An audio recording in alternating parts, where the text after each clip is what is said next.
Hello everyone, आज हम पढ़ेंगे एनसीईआरटी क्लास 6 का चैप्टर 5 ज्योग्राफी का, जिसका नाम है major domains of the earth. जैसे कि हमने पहले चैप्टर्स में पढ़ा था कि अर्थ ही एक लौता ऐसा प्लैनेट है जिसपे लाइफ पाई जाती है, और जो ह्यूमन बीइंग्स हैं उनको ज़िंदा रहने के लिए लैंड चाहिए होता है, वाटर चाहिए होता है, एयर चाहिए होती है। तो ये जो होता है कि ये जो अर्थ है ना हमारी, ये बहुत ज़्यादा कॉम्प्लेक्स है और इसके 3 मेजर कंपोनेंट्स की ज़रूरत होती है, जो जब ओवरलैप होते हैं ना आपस में, तभी वहाँ पर लाइफ एग्जिस्ट कर सकती है। तो हमें इनके मेजर डोमेन्स के बारे में बताया गया है। तो हम पढ़ते हैं पहले लिथोस्फेयर के बारे में। The solid portion of the earth on which we live is called the lithosphere. तो हमारी धरती का जो सॉलिड पोर्शन है, सॉलिड पोर्शन मतलब हमारी ज़मीन, वो है lithosphere. Gaseous layer that surround the earth is called the atmosphere. हमारे अर्थ से, हमारी ज़मीन से ऊपर की तरफ हम जब देखते हैं, वो होता है एटमॉस्फेयर। एटमॉस्फेयर में बहुत सारी गैसेस प्रेजेंट रहती हैं, जैसे कि ऑक्सीजन, नाइट्रोजन, कार्बन डाइऑक्साइड और बाकी दूसरी gases. Water covers a very big area of earth surface and this is called hydrosphere. और इनके अलावा, लिथोस्फेयर और एटमॉस्फेयर के अलावा, एक बहुत ही बड़ा पार्ट होता है हाइड्रोस्फेयर का। आधे से ऑलमोस्ट, मतलब देखिए ना, जो हमारी अर्थ है उसको ब्लू प्लैनेट कहते हैं। 3/4 of the earth is covered by water. तो जो हाइड्रोस्फेयर है वो भी बहुत इम्पॉर्टेंट पार्ट है हमारी अर्थ के लिए और हमारी सस्टेनेबिलिटी के लिए, हमारी लाइफ के लिए। तो जो इन तीनों का, लिथोस्फेयर, एटमॉस्फेयर, हाइड्रोस्फेयर, जहाँ पर इंटरेक्ट करते हैं वहाँ पर ही लाइफ एग्जिस्ट कर सकती है, उसको हम बोलते हैं biosphere. Biosphere is the narrow zone where we find land, water and air together which contains all form of life. तो इनका इंटरेक्टिंग जोन जो बहुत ही नैरो होता है, बहुत ही कम पतला होता है कह सकते हैं, उसको हम बोलते हैं बायोस्फेयर। अब हम लिथोस्फेयर के बारे में डिटेल में पढ़ते हैं। लिथोस्फेयर जो होता है वो सॉलिड पोर्शन होता है अर्थ का। ये बना होता है चट्टानों का। रॉक्स मतलब होता है चट्टानें। अर्थ क्रस्ट की, जिसपे बहुत ही थिन लेयर ऑफ सॉइल, बहुत ही पतली लेयर ऑफ सॉइल होती है, जिसमें न्यूट्रिएंट्स होते हैं जो हमारी लाइफ को सस्टेन करने के लिए बहुत ज़्यादा इम्पॉर्टेंट होते हैं। 2 मेजर डिविजन्स हैं इसके, मतलब लिथोस्फेयर के 2 मेजर डिविजन्स हैं, जिसका नाम है कॉन्टिनेंट्स और ओशन बेसिन्स। जो सारे ओशन हैं वर्ल्ड के, वो आपस में कनेक्टेड हैं, मगर सारे जो लैंड मासेस हैं हम देखते हैं वो तो कनेक्टेड नहीं हैं। Level of sea water remains same everywhere. Elevation of land is measured from the level of sea water which is taken as 0. जो सी वाटर होता है वो तो हर जगह एक जैसा ही होता है, मगर जो एलिवेशन ऑफ अर्थ है, सॉरी एलिवेशन ऑफ लैंड जो है, लैंड की जो हाइट होती है वो हम मेजर करते हैं सी लेवल से, और सी लेवल को हम मानते हैं 0। मतलब सी की हाइट जो है वो 0 है, और सी की हाइट से ऊपर ऊपर ऊंचा ऊंचा ऊंचा ऊंचा जितना उठता जाता है उसको हम बोलते हैं एलिवेशन, और उससे ही किसी भी चीज़ की, माउंटेन की, लैंड की, प्लेट्यू की हाइट मेजर की जाती है। अब देखिए, ये हमें वर्ल्ड की कंट्रीज, सॉरी वर्ल्ड के डिफरेंट कॉन्टिनेंट्स बताए गए हैं और ओशंस बताए गए हैं। ये देखिए, ये जो पीच कलर है इसमें हमें बताया गया है नॉर्थ अमेरिका है ये हमारा। येलो में, जो डार्क येलो है, ये है साउथ अमेरिका। लाइट ग्रीन में है अफ्रीका। पर्पल में यूरोप। और ये जो येलो है ये है सबसे बड़ा कॉन्टिनेंट एशिया। और ये पिंक में आइलैंड कॉन्टिनेंट है हमारे देश, हमारी दुनिया का, जिसका नाम है ऑस्ट्रेलिया। और बाकी जो 4 हमारे ओशंस हैं, major oceans, Pacific, Indian, Atlantic, Arctic ocean. और एक हमारा ये एक और कॉन्टिनेंट है जिसका नाम है एंटार्क्टिक। इस पे कोई भी ह्यूमन हैबिटेशन पॉसिबल नहीं है, और इसके पास है सदर्न ओशन। अब हमें बताया गया है कि जो हमारी माउंट एवरेस्ट है, जिसकी हाइट 8848 मीटर है अबव द सी लेवल। हम सी लेवल से मेजर करते हैं किसी भी चीज़ की हाइट, तो सी लेवल को हम 0 मानते हैं, और सी लेवल से लेकर माउंट एवरेस्ट की हाइट जो है वो 8848 मीटर्स है। और ग्रेटेस्ट डेप्थ जो हमें आज तक की मिली है वो है मरियाना ट्रेंच में, जो कि है पैसिफिक ओशन। पैसिफिक सबसे बड़ा ओशन है, और पैसिफिक ओशन में सबसे ज़्यादा डीपेस्ट पार्ट है अर्थ का, जिसका नाम है मरियाना ट्रेंच, और जिसकी जो डेप्थ है वो है 11022 मीटर्स। अब हम पढ़ेंगे कॉन्टिनेंट्स के बारे में। उससे पहले हम देख लेते हैं, इसमें ये देखिए जो ब्लू बॉक्स है इसमें क्या दिया गया है कि एडमंड हिलेरी जो कि न्यूजीलैंड के थे, और तेंजिंग नॉर्गे शेरपा जो कि इंडिया के थे, वो पहले मैन थे जिन्होंने माउंट एवरेस्ट को चढ़ा था। और किस दिन चढ़ा था? डेट थी 29 मई 1953। और जुंको ताबेई जो कि जापान की थी, वो पहली वुमेन थी जो माउंट एवरेस्ट पर चढ़ी थी 16 मई 1975 को। और जो पहली इंडियन वुमेन थी इंडियन वुमेन जिन्होंने क्लाइम किया था वो थी बचेंद्री पाल, और उन्होंने क्लाइम किया था 1984 को, और डेट थी 23 मई। अब हम पढ़ते हैं major continents of the world के बारे में। तो हमारी दुनिया में 7 मेजर कॉन्टिनेंट हैं, जैसे कि हमने मैप में देखा था, Asia, Europe, Africa, north America, south America, Australia and Antarctic. अब एशिया जो है वो सबसे बड़ा कॉन्टिनेंट है दुनिया का, और वो कवर करता है टोटल 1/3 एरिया ऑफ द अर्थ। मतलब 1/3 एरिया तो जो है दुनिया का वो सिर्फ और सिर्फ एशिया में ही आ जाता है। देखिए हमने देखा था ना यहाँ पे, ये देखिए जो ये येलो पोर्शन है, लाइट येलो वाला, कितना बड़ा है, एशिया सबसे बड़ा है, सबसे बड़ा कॉन्टिनेंट है अर्थ का। अब जो है जो कॉन्टिनेंट है वो मेनली जो लाई करता है वो ईस्टर्न हेमिस्फेयर में करता है। हमने हेमिस्फेयर्स के बारे में पिछले प्रीवियस जो चैप्टर्स पढ़े हैं उनमें पढ़ लिया है। और इसमें से एशिया में से पास करती है ट्रॉपिक ऑफ कैंसर, जो होती है 23.5 डिग्री नॉर्थ में लोकेटेड, और ये सेपरेट होता है यूरोप से। देखिए एशिया और यूरोप जो है उनका लैंडमास आपस में मिला हुआ है, मगर हमने इन्हें डिवाइड किया हुआ है, और डिवीज़न हम मानते हैं यूरल माउंटेन्स से। तो हमारे जो एशिया और यूरोप हैं वो डिवाइड होती हैं यूरल माउंटेन से, और कंबाइंडली अगर हम एक साथ देखें तो हम यूरोप और एशिया को एक साथ मिलाकर बोलते हैं यूरेशिया, यूरोप प्लस एशिया।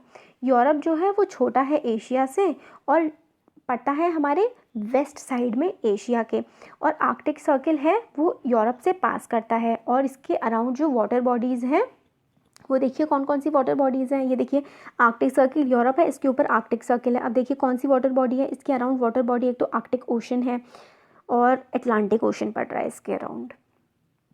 देखिए आगे देखते हैं हम, आगे हम पढ़ते हैं अफ्रीका के बारे में। अफ्रीका जो है वो सेकेंड लार्जेस्ट कॉन्टिनेंट है एशिया के बाद इसमें से, और अफ्रीका इकलौता ऐसा कॉन्टिनेंट है जिसमें से 3 equator, Tropic of Cancer, Tropic of Capricorn, तीनों की तीनों पास करती हैं। ये देखिए यहाँ पे मैप में, देखिए अफ्रीका जो है, अफ्रीका से तीनों पास कर रहे हैं, इक्वेटर भी पास कर रहा है, ट्रॉपिक ऑफ कैंसर भी पास कर रही है, और ट्रॉपिक ऑफ कैप्रिकॉर्न भी पास कर रही है।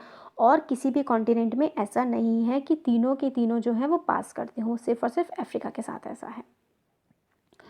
और अफ्रीका जो है वो मेनली, मतलब कुछ पार्ट जो है इसका वो तो नॉर्दर्न हेमिस्फेयर में आता है, और मेनली जो बड़ा पार्ट है वो इसका वो जाता है सदर्न हेमिस्फेयर में।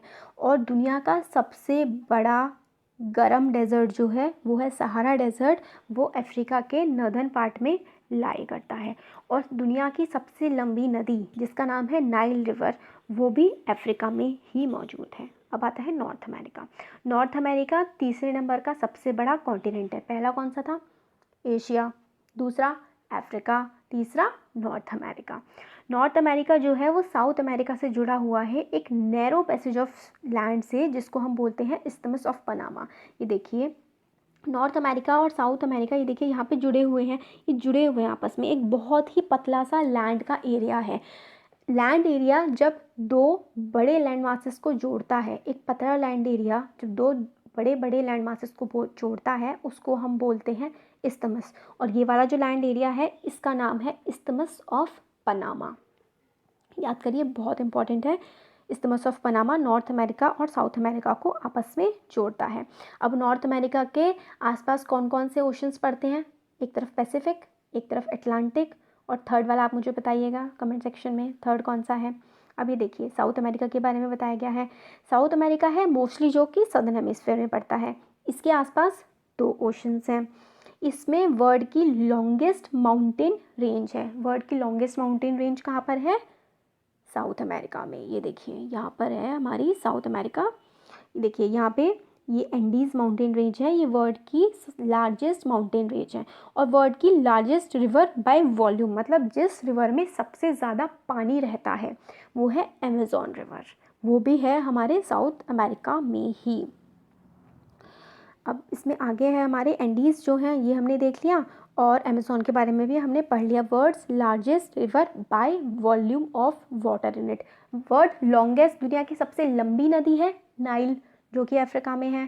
दुनिया की लार्जेस्ट रिवर जिसमें सबसे ज़्यादा पानी रहता है वो है अमेज़न, जो कि साउथ अमेरिका में है। अब आता है ऑस्ट्रेलिया। ऑस्ट्रेलिया जो है वो है, Australia is smallest continent. Australia is smallest continent देखिए ये क्या है यहाँ पे, Australia is the smallest continent that lies exactly in the southern hemisphere. ये पूरा का पूरा सदर्न हेमिस्फेयर में पड़ता है और ये चारों तरफ से जो है वो पानी से घिरा हुआ है, तो इसको हम इसलिए आइलैंड कॉन्टिनेंट भी कहते हैं। और ये इकलौता ऐसा कॉन्टिनेंट है जिसमें सिर्फ और सिर्फ पूरे कॉन्टिनेंट पे एक ही कंट्री है जिसका नाम है ऑस्ट्रेलिया। एंटार्क्टिक जो है हमारा वो पूरा का पूरा सदर्न हेमिस्फेयर में लाई करता है साउथ पोल के पास, और ये बहुत ज़्यादा ठंडा एरिया है। पूरे टाइम 12 महीने बर्फ़ जमी रहती है इसमें। इसमें रिसर्च स्टेशन तो हैं मगर परमानेंट ह्यूमन सेटलमेंट नहीं हो सकती है, मतलब परमानेंटली लोग इसमें नहीं रह सकते हैं। मगर बहुत सारे देशों ने इसमें अपने रिसर्च स्टेशंस बनाए हुए हैं। इंडिया ने इसमें बनाया है मैत्री और दक्षिण गंगोत्री। इंपॉर्टेंट है, याद रखिएगा। एंटार्क्टिक में इंडिया के जो रिसर्च स्टेशंस हैं उनका नाम है मैत्री और दक्षिण गंगोत्री। अब पढ़ते हैं हम हाइड्रोस्फीयर के बारे में। जैसे कि हम जानते हैं, हमने पहले भी पढ़ा था, अर्थ को ब्लू प्लैनेट कहते हैं क्योंकि इसमें 70% जो है वो वाटर ही वाटर है और 29% सिर्फ लैंड है। Hydrosphere consist of water in all it's form. Hydrosphere का मतलब सिर्फ और सिर्फ पानी नहीं होता है, पानी की तीनों फॉर्म्स, सॉलिड, लिक्विड और गैस, तीनों के तीनों इसमें आते हैं। जैसे कि रिवर भी आएगा, ओशन आएगा, ग्लेशियर्स भी इसी में आएंगे। जो हमारी ज़मीन के नीचे पानी है, अंडरग्राउंड वाटर, वाटर वेपर जो हमारे एटमॉस्फेयर में प्रेजेंट है, सब कुछ मिला के हाइड्रोस्फीयर बनता है। More than 97% of earth's water is found in ocean. मतलब जो हमारा पूरा वाटर है उसमें से 97% तो ओशन में ही पाया जाता है, और वो उसमें इतना खारा होता है, इतना नमक होता है उसमें कि हम उसको पी नहीं सकते हैं या फिर किसी और चीज़ के लिए यूज़ नहीं कर सकते हैं। तो सिर्फ 3% ही वाटर है जो ह्यूमन कंजम्पशन के लिए सूटेबल है, जो कि ग्लेशियर्स, रिवर्स, ग्राउंड वाटर, इन सब में मौजूद है। और बहुत ही स्मॉल परसेंटेज, मैं जैसे मैंने बताया कि बहुत ही स्मॉल परसेंटेज हमारे यूज़ के लिए अवेलेबल है। और डिस्पाइट, मतलब हम ब्लू प्लैनेट तो बोलते हैं हमारे इसको, अर्थ को, उसके बावजूद भी हमारे ब्लू प्लैनेट पर पानी की बहुत कमी है। यूजेबल वाटर, जो वाटर इस्तेमाल किया जा सकता है, उसकी भारी कमी है। ओशंस के बारे में पढ़ते हैं। Major part of hydrosphere, ocean जो है वो काफ़ी बड़ा पार्ट, 97% जो है वो तो ओशंस ही हैं हाइड्रोस्फीयर का, और वो आपस में जुड़े हुए हैं। Ocean waters are always moving. Ocean water जो है वो हमेशा चलता रहता है, और ये चलता है, इसके जो मूवमेंट के 3 मेजर कारण हैं, वो हैं वेव्स, टाइड्स और ओशन करंट्स। ये वेव, टाइड्स, ओशन करंट्स ये हम आगे की क्लासेस में पढ़ेंगे। तो 5 जो ओशंस हैं जो मेजर हैं, Pacific, Atlantic, Indian, Arctic, southern. Southern ocean जो है वो काफ़ी रिसेंटली ऐड किया गया है। वैसे उस सदर्न वाला जो पोर्शन है उसको भी पहले पैसिफिक ही बोलते थे, बट अब इन्होंने ऐड कर दिया है सदर्न को भी। पैसिफिक ओशन जो है वो सबसे बड़ा है, और 1/3 ऑफ द अर्थ में पैसिफिक ओशन ही फैला हुआ है। इसमें मरियाना ट्रेंच है जो अर्थ का डीपेस्ट पार्ट है। अर्थ का डीपेस्ट पार्ट है मरियाना ट्रेंच, जो कि पैसिफिक ओशन में लाई करता है। Pacific ocean is almost circular in shape. ये ऑलमोस्ट सर्कुलर शेप का है और ये कवर करता है Asia, Australia, north and south America के आसपास ये पड़ता है। अब अटलांटिक ओशन जो है वो सेकंड लार्जेस्ट ओशन है, जो कि एस शेप्ड का है, जो कि नॉर्थ अमेरिका के वेस्टर्न साइड को और यूरोप और अफ्रीका के ईस्टर्न साइड में पड़ता है। Coast line of Atlantic ocean is highly indented का मतलब होता है टेढ़ी मेढ़ी, टूटी फूटी सी। जैसे कि आपको इस फिगर में दिख रहा है ना, बहुत ही सीधी सी नहीं है, काफ़ी ज़्यादा आगे पीछे, अंदर बाहर, इस टाइप से जो टेढ़ी मेढ़ी होती है ना, उसको हम बोलते हैं इंडेंटेड। तो इनकी जो अटलांटिक ओशन है इसकी इंडेंटेड कोस्ट लाइन है, इरेगुलर है। तो यही कारण क्या है कि इस इंडेंटेड कोस्ट लाइन की वजह से इस पर नेचुरल पोर्ट्स बन सकते हैं, और इसी वजह से इस ओशन में बहुत ज़्यादा ट्रेड होता है। Indian ocean is the only ocean named after country, that is India. Indian ocean इकलौता ऐसा ओशन है जो एक कंट्री के नाम पर रखा गया है, वो है हमारे देश के नाम पर। Shape of ocean is almost triangular. Indian ocean की जो शेप है वो ऑलमोस्ट ट्रायंगुलर है, और ये है किसके आसपास है, एशिया के, अफ्रीका के, ऑस्ट्रेलिया के। सदर्न ओशन जो है एनसर्कल करता है पूरे के पूरे एंटार्क्टिक को 60 डिग्री साउथ लैटिट्यूड पे। आर्कटिक ओशन लोकेटेड है आर्कटिक सर्कल में, जो सराउंड करता है नॉर्थ पोल को, और वो कनेक्ट, जो आर्कटिक ओशन और पैसिफिक ओशन एक दूसरे से जुड़े हुए हैं narrow stretch of shallow water, जिसका नाम है बेरिंग स्ट्रेट। आप मैप में देखिएगा, मैप में आपको पता लगेगा, जो हमारा पैसिफिक ओशन है और आर्कटिक ओशन है, बेरिंग स्ट्रेट आता है बीच में, उससे बिल्कुल, मतलब उससे अलग अलग होते हैं या फिर उससे जुड़ते हैं, दोनों में से कुछ भी कह सकते हैं आप। और जिसके नॉर्दर्न कोस्ट पे एक तरफ तो है नॉर्थ अमेरिका और एक तरफ है यूरेशिया। अब हम पढ़ते हैं एटमॉस्फेयर के बारे में। Atmosphere is surrounded by a layer of gas called earth is surrounded by a layer of gas called atmosphere. मतलब अर्थ के आसपास जो है एक लेयर ऑफ गैसेस है जिसको हम बोलते हैं atmosphere. Thin blanket of air is an integral. तो हमारा जो एटमॉस्फेयर है इसमें बहुत सारी गैसेस हैं। Thin blanket of air is an integral and important aspect of planet. और ये जो एयर्स हैं, ये जो एयर है ये बहुत ही इंपॉर्टेंट पार्ट है हमारे प्लैनेट का। ये हमें देती है हवा जिससे हम सांस लेते हैं और हमें प्रोटेक्ट करती है जो सन से हार्मफुल रेज आती हैं उनसे। और एटमॉस्फेयर जो है ये एक्सटेंड करता है 61,600 किलोमीटर्स तक। एटमॉस्फेयर 5 लेयर्स में डिवाइडेड है जिसका नाम है ट्रोपोस्फेयर, स्ट्रेटोस्फेयर, मीजोस्फेयर, थर्मोस्फेयर और एक्सोस्फेयर, जो कि आप यहाँ पे देख सकते हैं। ट्रोपोस्फेयर, स्ट्रेटोस्फेयर, मीजोस्फेयर, थर्मोस्फेयर और जो है हमारा एक्सोस्फेयर। और हमारी जो ये एटमॉस्फेयर है इसके जो लेयर्स हैं इनका टेम्परेचर जो है वो वेरी करता है और इसके टेम्परेचर के बेसिस पे इसकी डिफरेंट प्रॉपर्टीज़ हैं। तो जैसे कि अर्थ के जो बिल्कुल पास है वो है ट्रोपोस्फेयर, उससे ऊपर जाते जाते हैं तो हमने ये पढ़ा था एक्सोस्फेयर तक। Atmosphere is composed mainly of nitrogen and oxygen which make up about 99% of clean dry air. मतलब जो मेन गैसेस हैं वो है हमारी नाइट्रोजन और ऑक्सीजन। 99% तो नाइट्रोजन और ऑक्सीजन ही करती है। नाइट्रोजन जो है वो 78% है, ऑक्सीजन 21% है और बाकी बची हुई जो पार्ट है 1% में कार्बन डाइऑक्साइड आता है, आर्गन आता है और बाकी दूसरी गैसेस आती हैं। ऑक्सीजन की हेल्प से हम सांस लेते हैं और नाइट्रोजन जो है वो हेल्प करता है ग्रोथ ऑफ लिविंग ऑर्गेनिजम्स। मतलब जो प्लांट्स हैं और दूसरे लिविंग ऑर्गेनिजम्स हैं उनकी ग्रोथ के लिए बहुत इंपॉर्टेंट है nitrogen. Carbon dioxide though present in minute amount is very important as it absorbs heat radiated by the earth thereby keeping the planet warm.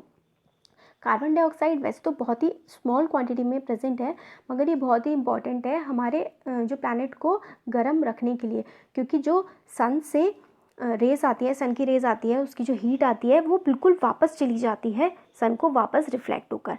मगर जो कार्बन डाइऑक्साइड है वही उस जो सन की हीट है उसको कैप्चर करने में हमारे अर्थ की हेल्प करती है। और जो कार्बन डाइऑक्साइड है वो बहुत ज़रूरी है प्लांट्स की ग्रोथ के लिए। Density of atmosphere varies with height. और एटमॉस्फेयर की जो डेंसिटी है वो भी चेंज होती रहती है हाइट के साथ।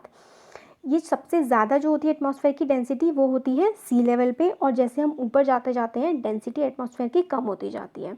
इसीलिए जैसे कि हमको पता है जो क्लाइंबर्स होते हैं उनको जब वो जो माउंटेन क्लाइंबर्स होते हैं उनको जब वो ऊपर जाते हैं तो काफ़ी ज़्यादा सांस लेने में दिक्कत होती है, क्योंकि डेंसिटी जो होती है एयर की वो जैसे हम ऊपर जाते जाते हैं वो कम होती जाती है और क्लाइंबर्स को ऑक्सीजन सिलेंडर ले जाने की ज़रूरत पड़ती है बहुत ज़्यादा जब वो हाइट पर चढ़ते हैं। टेम्परेचर जो है वो भी कम होता जाता है जैसे कि हम ऊपर की तरफ बढ़ते हैं। एटमॉस्फेयर जो है ना वो प्रेशर एक्सर्ट करता है हमारी अर्थ पर और ये जो है वेरी करता है प्लेस टू प्लेस। कुछ जो हिली एरियाज़ होते हैं वहाँ पे काफ़ी ज़्यादा हाई प्रेशर होता है और कुछ एरियाज़ होते हैं जहाँ पे बहुत ज़्यादा लो प्रेशर होता है। एयर जो हमारी मूव करती है ना वो हाई प्रेशर से लो प्रेशर एरिया में मूव करती है और मूवमेंट ऑफ एयर जो होता है उसको हम बोलते हैं विंड। तो इसमें ये बहुत इंपॉर्टेंट है, air moves from high pressure to low pressure और moving air is known as wind. ये अच्छे से याद कर लीजिए, बहुत इंपॉर्टेंट है। बायोस्फीयर क्या होता है? The domain of life. Biosphere is the narrow zone of contact between the land, water and air. तो लैंड, वाटर मतलब हाइड्रोस्फेयर, लिथोस्फेयर और जो हमारा तीसरा वाला जो जोन है वो जब एक साथ मिलते हैं तो हमारा बनता है बायोस्फीयर। एटमॉस्फेयर, लिथोस्फेयर, हाइड्रोस्फेयर जब मिलते हैं तो हमारा बायोस्फीयर बनता है और इसी पर जो है वो लाइफ एग्जिस्ट करती है और ये बहुत ज़्यादा इम्पॉर्टेंट है हमारे सर्वाइवल के लिए। जो बायोस्फीयर में क्या क्या प्रेजेंट होता है? प्लांट किंगडम, एनिमल किंगडम, ये सारे के सारे जो है हमारे जहाँ पे हम एग्रीकल्चर करते हैं, खेती करते हैं, अर्थक्वेक्स भी जो आते हैं, डिफरेंट मतलब नेचर के फिनोमिनाज होते हैं, ये सब कुछ बायोस्फीयर में ही होता है। जैसे कि देखते हैं for example there could be submergence of land as happen in the case of tsunami. Part of Andaman and Nicobar were submerged under water. Discharge of waste material into lakes and rivers makes the river unsustainable for human use. मगर हम लोग क्या कर रहे हैं, हमारा जो biosphere है हम उसको काफ़ी ज़्यादा बर्बाद कर रहे हैं। किस तरीके से हम बर्बाद कर रहे हैं? हम पेड़ों को काट रहे हैं, ठीक है।